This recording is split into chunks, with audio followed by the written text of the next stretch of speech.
بسم اللہ الرحمن الرحیم، السلام علیکم، خوش آمدید ایک بار پھر جرگے میں۔ اور حسب وعدہ جس طرح کل کے جرگے میں آپ سے ہم نے وعدہ کیا تھا، آج کے جرگے میں بھی مہربانی کی ہے محترمہ مریم نواز صاحبہ نے، اور وہ آج کے جرگے میں بھی ہمارے ساتھ ہوں گی۔ کل سیاست پہ زیادہ بات ہو گئی تھی، اور آج ان کی زندگی اور سیاست میں ان کی آمد، سیاست میں پھر ان کی جدوجہد اور جو ان کی خاندان سے ریلیٹڈ چیزیں ہیں، کوشش میری ہوگی کہ آج ہم زیادہ اس پہ فوکس رکھیں۔ بہت شکریہ۔ اور سب سے پہلے یہ جاننا چاہوں گا کہ میاں صاحب آئیں گے کب؟ بیفور الیکشن، آفٹر الیکشن، مہینوں میں، ہفتوں میں؟ ہفتوں میں انشاءاللہ تعالی۔ ایک چیز میں سمجھنے سے قاصر ہوں کہ آپ الحمدللہ سونے کا چمچہ منہ میں لیے پیدا ہوئی تھی، زندگی کی ہر تعیش آپ کو حاصل تھی، تو یہ سیاست میں تو اس وقت مکمل گند بھی بن گیا ہے، پھر قید و بند کی صحبتیں، جلاوطنی کی، تو یہ اس میں کیا ایسی کشش ہے کہ آپ جیسے لوگ انہوں نے اس رستے کو چنا؟ بڑا اچھا آپ نے سوال پوچھا ہے۔ میں بھی کبھی اس سوال پہ بہت غور کرتی ہوں، کیونکہ میں کبھی بھی اپنی زندگی میں میں نے اس کو اپنا راستہ نہیں سمجھا تھا، اور اس کے لیے میں آج جہاں کھڑی ہوں اور جو میری ٹرو کالنگ اب بن گئی ہے، اس کے لیے مجھے اللہ تعالیٰ کے بعد سب سے زیادہ شکریہ اپنے مخالفین کا ادا کرنا ہے کہ انہوں نے مجھے اس قسم کے امتحانات میں ڈالا جس کی وجہ سے آج میں جو سیکھ رہی ہوں، جو میرا لرننگ کرو ہے، جو جس قسم کے آگ کے سمندر سے میں گزر کے آئی ہوں، اس میں جو میری اپنی ڈسکوری ہوئی ہے، جو اپنی انر اسٹرینتھس مجھے پتہ چلی ہیں، اس کے لیے میں ان کی بہت شکر گزار ہوں۔ انہوں نے میرے پوٹینشل کو میری جماعت سے پہلے، میرے خاندان سے پہلے، مجھ سے پہلے میرے ٹرو پوٹینشل کو انہوں نے ریکگنائز کیا، اس کے لیے میں ان کی معترف ہوں۔ اور کوئی سیاسی عہدہ نہ رکھتے ہوئے، کوئی یہ آپ کا اپنا ارادہ نہیں تھا؟ آپ سمجھتی ہیں مخالفین آپ کو گھسیٹ کے لے آئے؟ یہ بات ٹھیک ہے، یہ بات ٹھیک ہے۔ اور میں آپ کو یہی بتا رہی تھی کہ میرا کوئی کبھی بھی یہ ارادہ نہیں تھا، اور میں تو میاں صاحب کے ساتھ ان کو اسسٹ کیا کرتی تھی چھوٹے چھوٹے معاملات میں، اور کچھ نہ کچھ اپنا شوق تھا نا، ورنہ تو آپ کے بھائی کیوں نہیں آئے؟ وہ بھی تو گھسیٹے گئے میاں صاحب کے ساتھ، وہ سیاست میں کیوں نہیں آئے؟ نہ حسن صاحب آئے، نہ حسین صاحب آئے۔ دیکھیں، اس میں آنا سیاست کے اندر for the sake of it نہیں ہے، زبردستی کسی کو لانا نہیں ہوتا سیاست میں، زبردستی اپنے کسی وارث کو لانا نہیں ہوتا سیاست میں۔ میں جیسے آپ کو پہلے کہہ چکی کہ میرا جو انتخاب ہے سب سے پہلے میرے مخالفین نے کیا، ان کو میرا پوٹینشل میری فیملی سے، میری جماعت سے پہلے ان کو نظر آیا، اور they were not wrong۔ میرا انتخاب انہوں نے کیا۔ جہاں تک میری ذات کا سوال ہے، انہوں نے نہیں کیا۔ لوگ یہ کہتے ہیں کہ جس طرح عمران خان صاحب کی حکومت میں پیچھے سے سب ڈورے جو ہے بشرا بی بی ہلا رہی تھی، تو لوگ کہتے ہیں کہ میاں صاحب کی پچھلی حکومت میں اصل میں سارے ڈورے آپ ہلاتی تھیں۔ دیکھیں، بات یہ ہے کہ میاں صاحب کو ڈوریاں ہلانے والوں کی ضرورت نہیں ہے۔ میاں صاحب خود ماشاءاللہ ایک ایکسپیرینسڈ، ایک سیزنڈ، ایک کریج رکھنے والے، فیصلے کی قوت رکھنے والے سیاستدان ہیں۔ ان کو میری ضرورت نہیں تھی ڈوریاں ہلانے کی۔ ہاں، ایک بات ضرور تھی کہ میں ان کو اسسٹ کیا کرتی تھی، ان کو ہیلپ کیا کرتی تھی، ان کے کاروباری معاملات میں بھی، ان کے خاندانی معاملات میں بھی، ان کے سیاسی معاملات میں بھی، اور وہ صرف اسسٹنس تک تھا کہ بھئی یہ کام میں کر دیتی ہوں، اس سے سیاست کا ایکچولی کوئی تعلق نہیں تھا۔ سیاست میں مجھے لانے والے اصل میں میرے ڈٹریکٹرز ہیں، میرے مخالفین ہیں، جن کا میں شکریہ تہہ دل سے ادا کرتی ہوں۔ جہاں تک میرا سوال ہے، جب نواز شریف صاحب کے ساتھ زیادتی ہونے لگی، ایک الیکٹڈ پرائم منسٹر کے ساتھ زیادتی ہونے لگی، اور میں نے اس کو بڑے قریب سے دیکھا کیونکہ میں ان کے ساتھ رہتی تھی، میں ان کے ساتھ کام کرتی تھی۔ اگر وہ ظلم، زیادتیاں، انتقام نہ ہوتا تو شاید میرا کردار آج بھی ان کو اسسٹ کرنے تک محدود ہوتا۔ جو ان کے ساتھ کھڑے ہونے کی وجہ سے، کیونکہ جب مجھے اس بات میں کبھی کوئی دو رائے ہی نہیں تھی کہ میں نے کیونکہ اپنی آنکھوں سے بہت کلوز کوارٹرز سے میں نے معاملات کو دیکھا تھا، تو مجھے یہ پتہ تھا کہ وہ حق پر ہیں، وہ سچ پر ہیں اور ان کے ساتھ زیادتی ہو رہی ہے۔ اس کے بعد پاکستان کی پوری تاریخ میری آنکھوں کے سامنے تھی کہ کس طرح الیکٹڈ وزرائے اعظم کے ساتھ اس ملک میں کیا ہوتا ہے۔ تو میں نے پھر جب ان کے ساتھ زیادتی ہوئی تو میرے پاس دو راستے تھے۔ ایک راستہ میرے پاس یہ تھا کہ میں اپنے گھر کے اپنے کمفرٹ زون میں واپس چلی جاؤں، کیونکہ دوسرا راستہ تو خاردار راستہ تھا، اس میں مشکلات ہی مشکلات تھیں، اور دوسرا راستہ یہ تھا کہ میں اپنے گھر کے کنفائنز میں واپس چلی جاتی، ڈر جاتی، دبک کے بیٹھ جاتی۔ لیکن جب میں نے یہ دیکھا کہ میاں صاحب کے ساتھ زیادتی ہو رہی ہے، ان کے ساتھ ظلم ہو رہا ہے، اور ان کو اس وقت اپنوں کی ضرورت ہے، جماعت کی ضرورت ہے، اب ان کی آواز بننے کی ضرورت ہے، تو میں ان کے ساتھ کھڑی ہو گئی۔ اس کی ایک پرائس تھی جو مجھے پے کرنی پڑی۔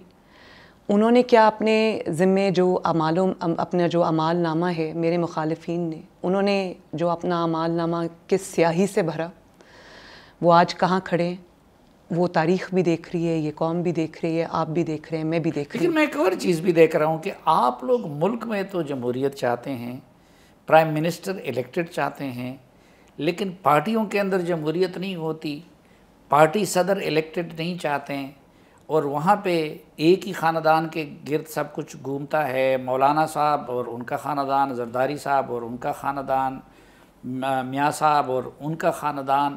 اب لوگ یہ سوال کرتے ہیں کہ مثلا میاں صاحب کے ساتھ یہ قربانیاں تو غوث علی شاہ نے بھی دی تھی، پرویز رشید نے بھی دی تھی، شاہد خاقان نے بھی دی تھی، لیکن پرائم منسٹر سے بائی کو ملی، وزارت اعلیٰ بھتیجے کو ملی، اور چیف آرگنائزر شپ اب اس کی بیٹی کو ملی تھی۔ یہ کیا چکر ہے؟ پارٹیوں کے اندر آپ پھر جمہوریت کیوں نہیں لاتے؟ جتنی، اور یہ صرف کہنے کی بات نہیں ہے، جتنی جمہوریت مسلم لیگ نون کے اندر ہے، جتنی اظہار رائے کی آزادی مسلم لیگ نون کے اندر ہے، آپ مجھے کوئی بھی جماعت اٹھا کے دکھا دیں۔ مسلم لیگ نون کے جو اراکین ہیں، یہ ایک نیچرل چیز ہے کہ سب کو ہر چیز پہ ہر کسی کا کنسنسس نہیں ہوتا۔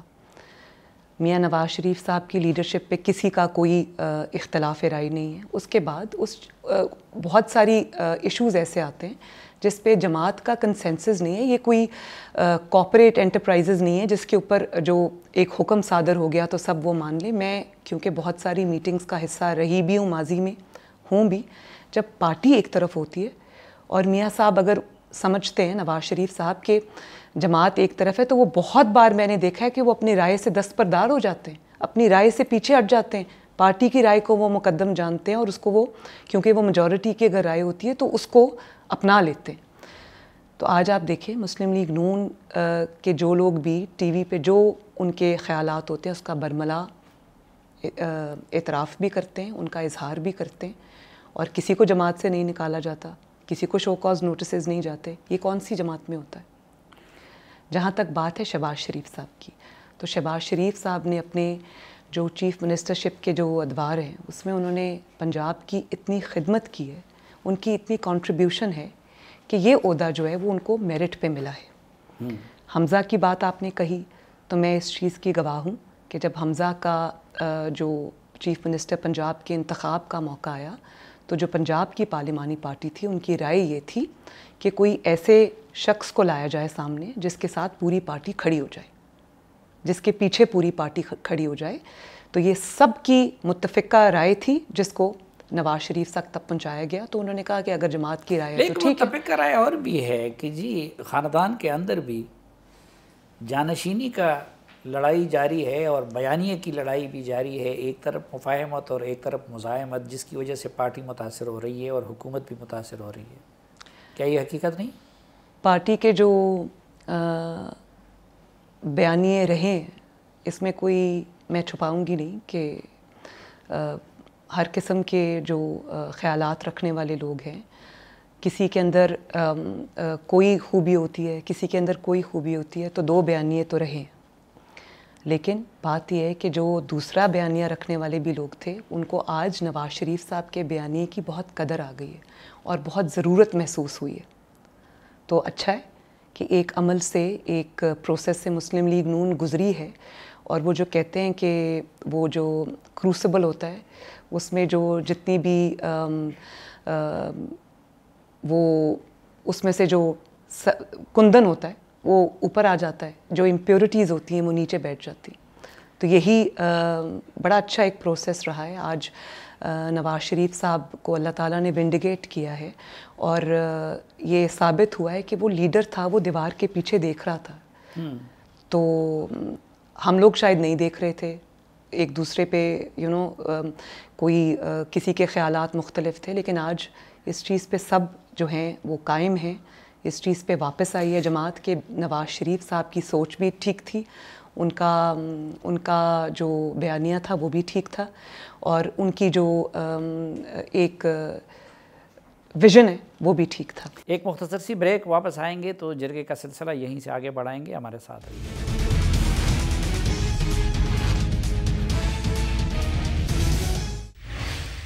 ایک بار پھر خوش آمدید آپ کو جرگے میں. آج کے جرگے میں ہمارے ساتھ ہیں پاکستان مسلم لیگ نون کی چیف آرگنائزر محترمہ مریم نواز صاحبہ. آپ کی زندگی میں ہمیں دو انتہائیں نظر آتی ہیں.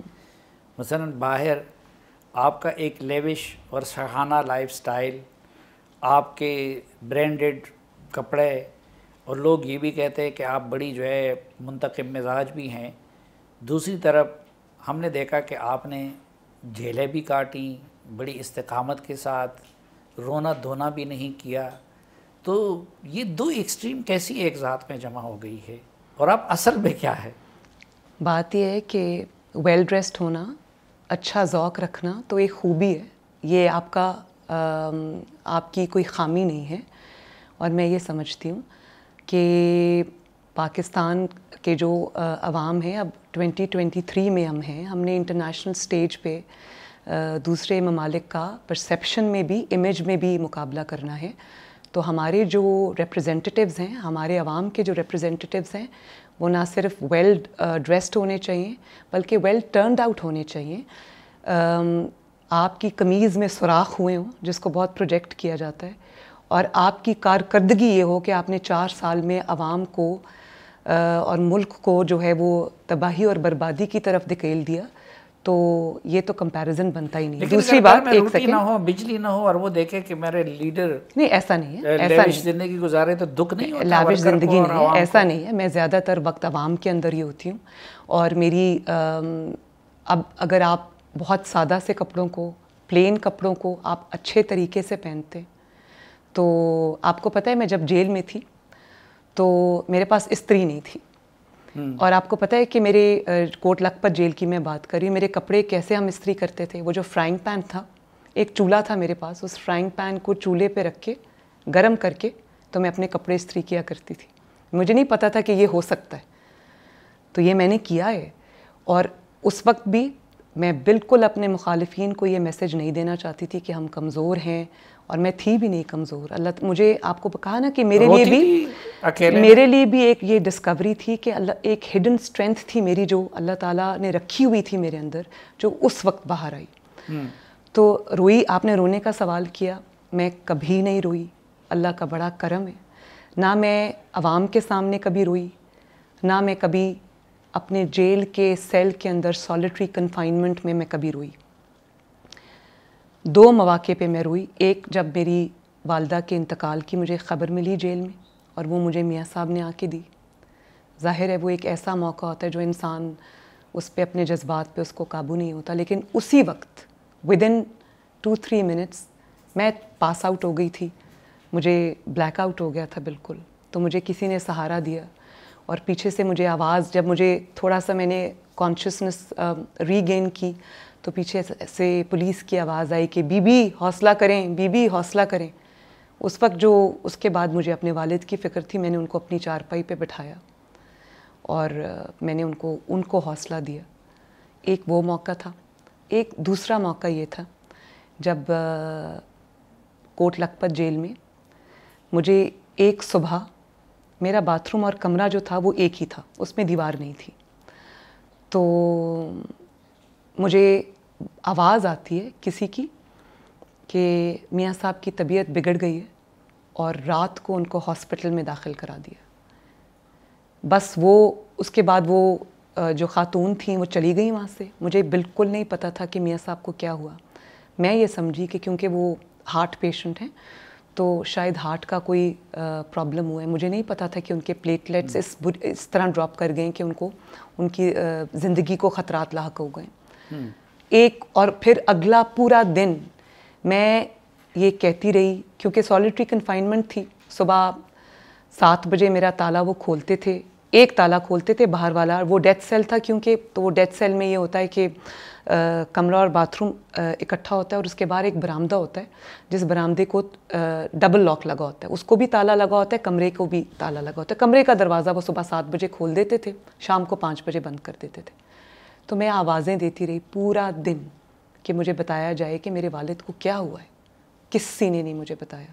اس وقت پھر میں نے جو اللہ تعالیٰ سے رو کے, کیونکہ میں اپنی ماں کو کھو چکی تھی اور اس کو کچھ ماہ ہی گزرے تھے یا 1-2 سال گزرے تھے, تو مجھے وہ اپنے والد کی طرف سے وہ ایک نیچرل چیز ہے. اس وقت میں جو جائے نماز پہ میں روئی. لیکن اس کے علاوہ کوئی بھی انتقام کا بھی سامنا کیا, جیلوں کا بھی سامنا کیا, مظالم کا بھی سامنا کیا, تضحیک کا بھی سامنا کیا. کس طرح کی دھکوں کا سامنا, ہر طرح کی تضحیک. مثلا دیکھیں, جب آپ کسی کی فائنینشیل انٹیگریٹی پہ سوال اٹھاتے ہیں تو جس انسان نے ساری عمر بہت سوچ سمجھ کے ایک ایک چیز جو ہے وہ سوچ سمجھ کے کی ہو, حلال اور حرام میں تفریق کی ہو, اور اس کی فائنینشیل انٹیگریٹی پہ کوئی کبھی انگلی نہ اٹھا سکے, اس کے اوپر جب الزام لگتے ہیں تو تضحیک ہوتی ہے. کورٹ میں جب آپ ایک جھوٹے کیس میں دھکے کھاتے ہوئے جاتے ہیں, دھکے کھاتے ہوئے آتے ہیں, تو انسان کی تضحیک ہوتی ہے. لیکن کیونکہ مجھے پتہ تھا. لیکن خان صاحب تو کہتے ہیں کہ آپ لوگوں کا بڑا VIP جیل تھا. پچھلے دنوں سوشل میڈیا پہ کچھ ایک بڑے اچھے بیڈ کی اور ایک روم کی تصویر دی گئی کہ جی آپ لوگوں کو وہاں پہ رکھا گیا تھا. میں بھی اس تصویر کو دیکھ کے میں نے کہا کاش ہمارا بھی سیل ایسا ہوتا. تو میں تو کسی دن یہ دعوت دوں گی آپ کو بھی کہ آپ کوٹ لکھپت جیل جائیں, میرے بغیر کہے جائیں. آپ وہاں ان سے یہ پوچھیں کہ مریم یہاں پر کس سیل میں تھی, اور آپ کو یہ پتہ ہونا چاہیے کہ مریم جس سیل میں وہاں پر تھی وہ ایک ڈیتھ سیل تھا. اچھا. اور باقی جو قیدی خواتین تھیں, آئی تھنک 120 یا 130 کے قریب تھی, ان کو صبح 5 بجے نیب کسٹڈی میں کس طرح ان کو صبح 5 بجے کھول دیا جاتا تھا, شام کو 5 بجے بند کر دیا جاتا تھا. میں 24/7 سالیٹری کنفائنمنٹ میں رہتی تھی. اور نیب کسٹڈی میں بلکہ میرے پاس وہ لے کر آئے کہ آپ ٹیکس پیئر ہیں اور آپ جو ہیں 7 لاکھ سے زائد شاید کوئی ٹیکس اگر دیتا ہو تو اس کو وہ B کلاس دے دیتے ہیں. تو مجھے تو C کلاس ملی ہوئی تھی. تو آپ یہ درخواست لکھتے ہیں کہ میں ٹیکس پیئر ہوں, آپ ایلیجبل ہیں, آپ کو مل جائے گی. میں نے کہا اگر میں ایلیجبل ہوں تو مجھے دے دیں, میں تو درخواست نہیں لکھوں گی. اور دونوں دفعہ جب میں جیل میں گئی تو قہر کی گرمی تھی. 50 ڈگریز ٹیمپریچر تھا اس سیل میں جس سیل میں تھی. اور ایک چارپائی تھی میرے پاس. تو میں نے ان کو کہا کہ میں نے کوئی اور آپ کو پتہ ہے چارپائی پہ بہت اچھی نیند آتی ہے. ڈبل بیڈ سے زیادہ اچھی نیند مجھے چارپائی پہ آئی. آپ یقین کریں, میں جھوٹ نہیں کہہ رہی, بہت اچھی نیند آتی تھی. لیکن ہماری اطلاعات یہ تھی کہ جو نیب کے اندر تھا اور جو اس دوران جو ریمانڈ کے دوران ادھر بڑا برا سلوک ہوتا رہا. نیب میں انہوں نے مجھے, کیونکہ نیب خواتین کے لیے کبھی نہیں بنا تھا, نیب میں کوئی خاتون کبھی رہی ہی نہیں تھی, کیونکہ پہلے جو لوگ تھے ان کو تھوڑا سا حیا کا عنصر شامل ہوتا تھا. پاکستان کی سیاست میں اتنی گراوٹ میں نے کبھی نہیں دیکھی. تو اب وہ لوگ اپنے انجام کو پہنچے, میں اس بات میں بار بار جانا نہیں چاہتی. لیکن کیونکہ وہاں پر کسی خاتون کے لیے کوئی سیل نہیں تھا, جو مرد حضرات کے لیے سیل تھے وہ تو ایک پورا بلاکس بنے ہوئے تھے جس میں وہ سارے سیلز ہوتے تھے, وہ ایک دوسرے کے ساتھ رہتے تھے. مجھے انہوں نے جو وہاں ڈے کیئر سینٹر تھا جس کو بچوں کے لیے بنایا ہوا تھا, جو خواتین نیب میں کام کرتی تھی, نیب کے دفتر میں کام کرتی تھی, ان کے بچوں کے لیے مرد انٹروگیشن کرتے رہے. ڈے کیئر وہاں صرف مرد ہوتے تھے. اچھا. اور وہ میں سنا چکی ہوں کہ کس طرح وہ چھپ کے میری ویڈیوز بناتے تھے. وہاں پہ جگہ جگہ کیمراز اور مائکس لگے ہوئے تھے. تو انہی میں سے لوگوں نے ہمیں بتایا کہ یہاں پہ مائکس لگے ہوئے ہیں. انہی لوگوں میں سے کچھ لوگوں نے جن کو خدا کا خوف تھا ان کو یہ بتایا. اور ایک رات 12 بجے خفیہ کیمرے لگائے تھے، خفیہ کیمرے لگائے ہوئے تھے، اور ایک رات 12 بجے میرے کمرے پہ نوک ہوتی ہے، اور ایک خاتون پولیس آفیسر جو تھیں انہوں نے نوک کی. میں نے پوچھا کون ہے، میں اپنے رات کے لباس میں تھی، تو انہوں نے کہا میں ہوں. میں نے دروازہ کھولا تو آگے 15 کے قریب پولیس کے نیب کے مرد اہلکار تھے، خواتین بھی تھیں ان میں. انہوں نے آ کے میرے کمرے پہ دھاوا بول دیا، اور یقین مانے یوں وہ سامنے رکھ کے میری ویڈیوز بنا رہے تھے. تو میں نے کھڑکی سے دیکھا، باہر اندھیرا تھا، انہوں نے لائٹس آف کر دی. وہ جنرل فیض کے کہنے پہ آپریشن ہوا تھا. میں نے کھڑکی سے دیکھا تو ڈی جی نیب تھے اس وقت، شہزاد سلیم صاحب، وہ باہر چھپ کے کھڑے تھے. مجھے کھڑکی سے وہ نظر آئے. اتنی ہمت ان میں نہیں تھی کہ میرے کمرے میں آتے سامنے اور بتاتے کہ یہ ریڈ میں نے کروایا ہے، جنرل فیض کے کہنے پہ کروایا. تو اتنی لیوش زندگی کی عادی مریم نواز نے یہ اتنا سب کچھ کیسے برداشت کیا، کس اسپرٹ کے تحت؟ میں تو اللہ تعالیٰ کا شکر ادا کرتی ہوں کہ وہ جو ایک ڈومنٹ چیز تھی اندر، مجھے خود بھی، کیونکہ وہ کبھی ٹیسٹ نہیں ہوئی تھی تو وہ کبھی سامنے بھی نہیں آئی تھی. مجھے خود بہت حیرانگی ہوئی کہ مجھے کبھی اپنے آپ کو تسلی نہیں دینی پڑی. میں کبھی روئی نہیں. میں نے کبھی یہ نہیں سوچا کہ یہ جو کام میں نے کیا ہے، جس کی سزا میں بھگت رہی ہوں، اگر میں نے کرج سے کوئی بات کی ہے، اگر میں نے کوئی پرنسپل سٹانس رکھا ہے جس کی قیمت مجھے ادا کرنی پڑی ہے، تو یہ میں نے غلط کیا. میں بھی لوگوں کی طرح دوسرا راستہ اپنا لیتی تو میں بھی آج اپنے گھر پہ ہوتی، اپنے بچوں کے ساتھ ہوتی. یہ کبھی میرے خیال میں نہیں آیا. بلکہ جو لوگ نیب کی ٹیم انٹیروگیشن کرنے آتی تھی، وہ مجھ سے سوائے انٹیروگیشن کے سارے معاملات پوچھتے تھے. وہ پوچھتے تھے کہ آپ کون سی کتاب پڑھ رہے ہیں، اس کتاب میں کیا لکھا ہے، اور کیونکہ وہاں پر کس طرح یقین کروں کہ، اور وہ مجھے یہ کہتے تھے کہ آج آپ افسوس تو کرتی ہوں گی کہ میں یہ سٹانس بولڈ نہ لیتی تو آج میں اپنے گھر میں ہوتی. اچھا. تو یہ کہا انہوں نے مجھے، یہ ریکارڈ پہ ہے، کیونکہ وہاں پر ٹیبل کے نیچے مائک لگا ہوتا تھا تو یہ ریکارڈڈ بھی ہوگا، آج نیب کے پاس یہ ہوگا. تو میں نے ان سے یہ کہا کہ آج آپ مجھے چھوڑیں، میں کل باہر جا کے یہی بات کروں گی، کیونکہ میری بات جو ہے وہ اصول کی بات ہے، وہ کسی پر ذاتی حملہ نہیں ہے، وہ اس ملک کی ڈائریکشن سیٹ کرنے والی بات ہے. آج آپ مجھے چھوڑیں، میں وہی بات کروں گی. تو میں کس طرح یقین کروں کہ ایک اتنی ضدی اور مریم نواز وہ نیب میں ہونے والے اس سلوک کو، ڈیتھ سیل میں ہونے والے اس سلوک کو، کراچی میں دروازہ توڑنے والے اس سلوک کو وہ بھول جائیں گی اور وہ اس کا انتقام نہیں لیں گی؟ میں آپ کو اس بات کا جواب پہلے بھی دے چکی ہوں کہ میں وہ غلطیاں، دیکھیں 2 قسم کے انسان ہوتے ہیں، جو دوسروں سے نہیں سیکھتے، نقصان اٹھا کے سیکھتے ہیں. سمجھداری اس بات میں کہ دوسروں کی غلطیوں سے سیکھا جائے کہ میں نے یہ کبھی نہیں کرنا. ایک بائی نیچر میں منتقم مزاج نہیں ہوں. ظاہر ہے میرے خلاف جب اور کوئی بات میرے اپوننٹس کو نہیں ملتی، میرے ناقدوں کو نہیں ملتی، میرے کرٹکس کو نہیں ملتی، تو وہ یا تو میرے کپڑوں پہ، یا میرے چہرے پہ، یا میری اپیرنس پہ، یا پھر وہ خیالی جو ایک وہ ہوتا ہے کہ منتقم مزاج ہیں، یہ کرتی ہیں وہ کرتی ہیں. میرا آج تک کوئی بھی ایکشن آپ کو اس بات کی جو اٹ بیئرز وٹنس کہ میں منتقم مزاج انسان نہیں ہوں. میں یہ ضرور سمجھتی ہوں کہ جنہوں نے اس ملک کے ساتھ، آئین کے ساتھ، قانون کے ساتھ زیادتی کی ہے، اس کو اپنے گھر کی باندھی بنا کے رکھا ہے، ان کا احتساب ضرور ہونا چاہیے. لیکن میرا وہ احتساب کیسے ہوتا ہے اس سے میرا کوئی لینا دینا نہیں. میں اس وقت ضرور یہ دیکھ رہی ہوں کہ وہ لوگ آج عبرت کا نشان ہیں. وہ ایک دوسرے پہ کیچڑ اچھال رہے ہیں، وہ ایک دوسرے کے گریبان پھاڑ رہے ہیں، وہ ایک دوسرے کے راز کھول رہے ہیں. میں یہ سب دیکھ رہی ہوں. لیکن یہ جو اعظم سوادی کے ساتھ ہوا، جو شہباز گل کے ساتھ ہوا، جو عمران خان بزرگ اور بیمار زخمی شخص کو گرفتار کرنے کی کوششیں ہو رہی ہے، تو یہ اس بات کی علامت نہیں ہے کہ آپ نے عبرت نہیں پکڑی اور آپ لوگ اسی طرح انتقام لینا چاہتے ہیں؟ سب سے پہلی بات تو یہ کہ اس میں سے کچھ بھی میرا نہیں خیال کہ انتقام ہے. میں نے کوئی میری ایسی ٹویٹ یا میرا کوئی بیان جو آپ کو لگا ہو کہ ان کی گرفتاری پہ جو بھی آپ نے نام لیے، میں نے کوئی خوشی کا اظہار کیا ہو یا شادیانے بجائے ہوں. وہ کہتے ہیں کہ جب آپ کا دشمن بھی زمین پہ گرا ہو نا تو اس کو تکلیف نہیں پہنچاتے. میری ٹریننگ اس طرح سے ہوئی ہے، میری اپ برنگنگ اس طرح سے ہوئی ہے، اور جو غلطیاں یہ کر کے اور اپنے اوپر یہ جو جس قسم کی عبرت کا نشان یہ بنے ہیں، میں نہیں بننا چاہتی. ہاؤ ایور اگر آپ باہر نکل کے، کیونکہ ان کو عادت تھی، ان سب جو نام آپ نے لیے ان کو عادت تھی کہ صرف اور صرف الزام لگانے کی، صرف اور صرف مذاق اڑانے کی، صرف اور صرف دھمکیاں دینے کی، کیونکہ وہ اسٹیبلشمنٹ کے کندھوں پہ سوار تھے 2018 سے لے کر 2022 تک کے اوائل تک. تو ان کو وہی عادت تھی، ان کو لگتا تھا کہ یہ پاور اب کہیں جائے گی نہیں.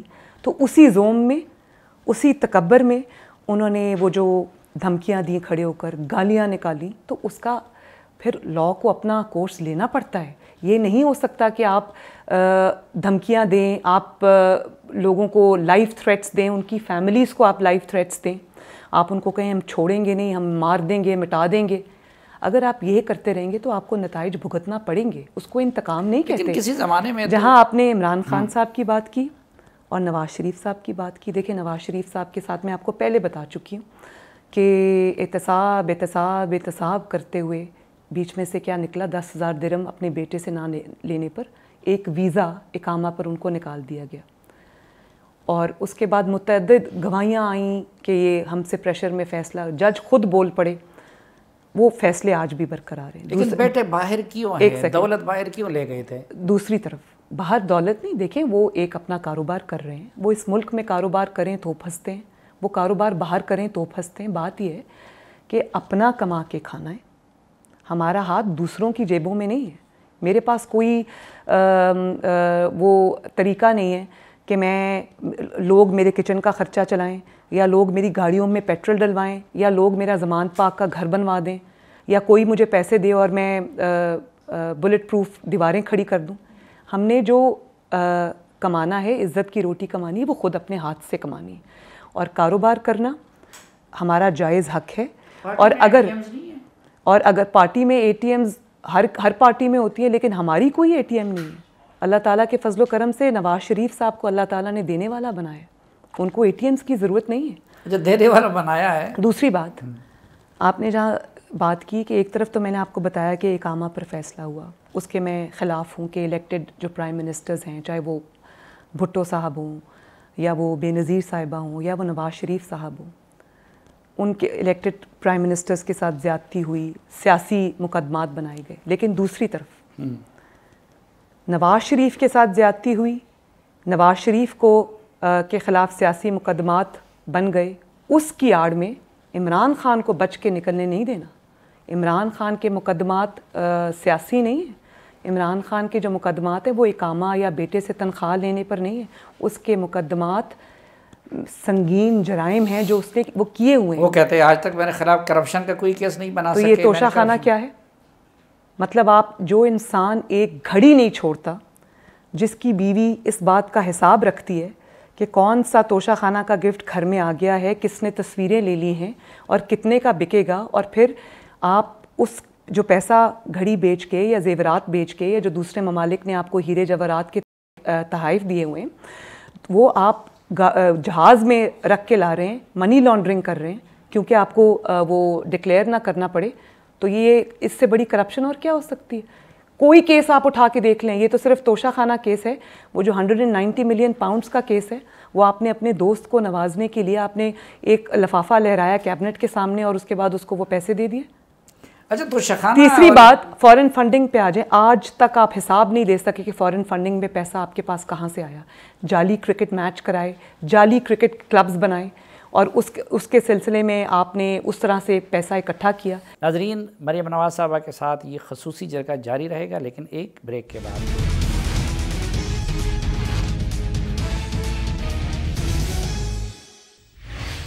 ایک بار پھر خوش آمدید آپ کے جرگے میں. آج کے جرگے میں ہمارے ساتھ ہیں محترمہ مریم نواز صاحبہ. مریم بی بی، ایک چیز میں عمران کا پلڑا بھاری ہے. ان کو عدالت سے صادق اور امین کا سرٹیفکیٹ ملا ہے، کسی عدالت نے ان کو کنویکٹ نہیں کیا. اس کے برعکس میاں صاحب کی کنویکشن بھی ہوئی ہے، اور نیب قوانین تبدیلی سے آپ لوگوں نے فائدہ اٹھایا.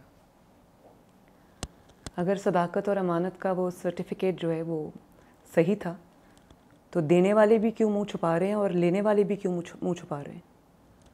بات یہ ہے کہ جس نے ساز باز کر کے، اعلی کار بن کے وہ پاکستان کی